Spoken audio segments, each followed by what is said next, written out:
G'day guys, Steve Hogarty here, Senior Investment Consultant with Open Wealth Creation and your guest wealth workout of the day speaker. Enjoying this opportunity to share some information with you. There's been a lot of talk about bubble in the market, and let's a little bit expand on that.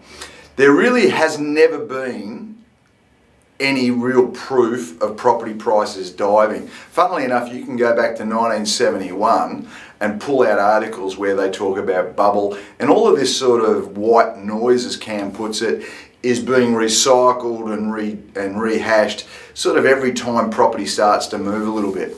Let's think about the way property moves, and we'll take Sydney as an example. Is it in a bubble? Well, we just don't really know, do we? No one can see into the future, but what we can do is that we can look in the past. And typically, if I just use this whiteboard here, we think about property doubling every 7 or 10 years. And if we take the last 40 or 50 years into consideration, the property market's pretty simple to look at. It tends to bump along for a while, and then it goes up in value. Then it might have a bit of a correction, and then it'll bump along, and then it'll go up again. And these times are typically called a boom. And certainly that's what Sydney is experiencing currently. Now, why does this happen? Well, it's a little bit like a bit of a sheep or a herd mentality. The market starts to rise because of affordability and supply. This is supply and demand. The property market rises so quickly it seems to be going out of control.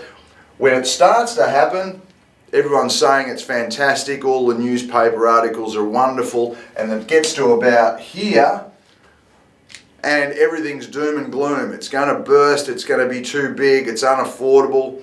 The reality is it runs its course because of affordability. Why does it happen in such a stellar short period?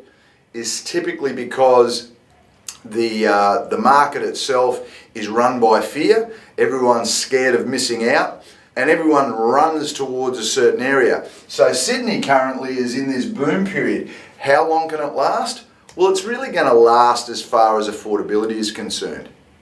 There's going to be a point at some point of time, it's going to become unaffordable for people to go any further. And the banks will have an effect in here because they'll actually slow it down. If we think about the cycle in general, it usually starts with Sydney, then it goes to Melbourne, Brisbane, and then Perth. That's a typical cycle. It's been doing that for the last 40, 50, 60 years. The bubble as such is this fear factor that it's just getting too hot. It usually corrects itself. The banks can have an effect too. If interest rates rise, that'll affect the affordability and it'll come down. But really, there's no real bubble as such because it really comes down to what people can afford. And the market is driven on so many sectors. If we think about Sydney today, Sydney's medium house price is around that 850 mark. So Melbourne, which has similar incomes and similar population growth, it's around that 700,000, so it's got room for growth. So it's probably a little bit behind the Sydney market. Perth has got a little bit of a difference, so it's around that 600,000 mark. It's probably not an area that's in a bubble situation. It's more a case of there might be a few people leaving that particular market because the mining boom's coming to an end.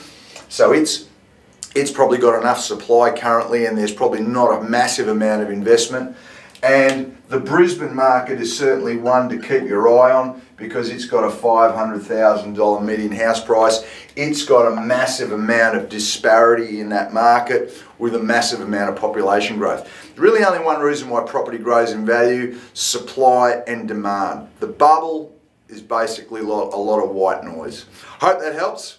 Just a short WOD for us today. Have a great weekend, and or week, and you have a great time. We'll talk to you soon. Bye bye.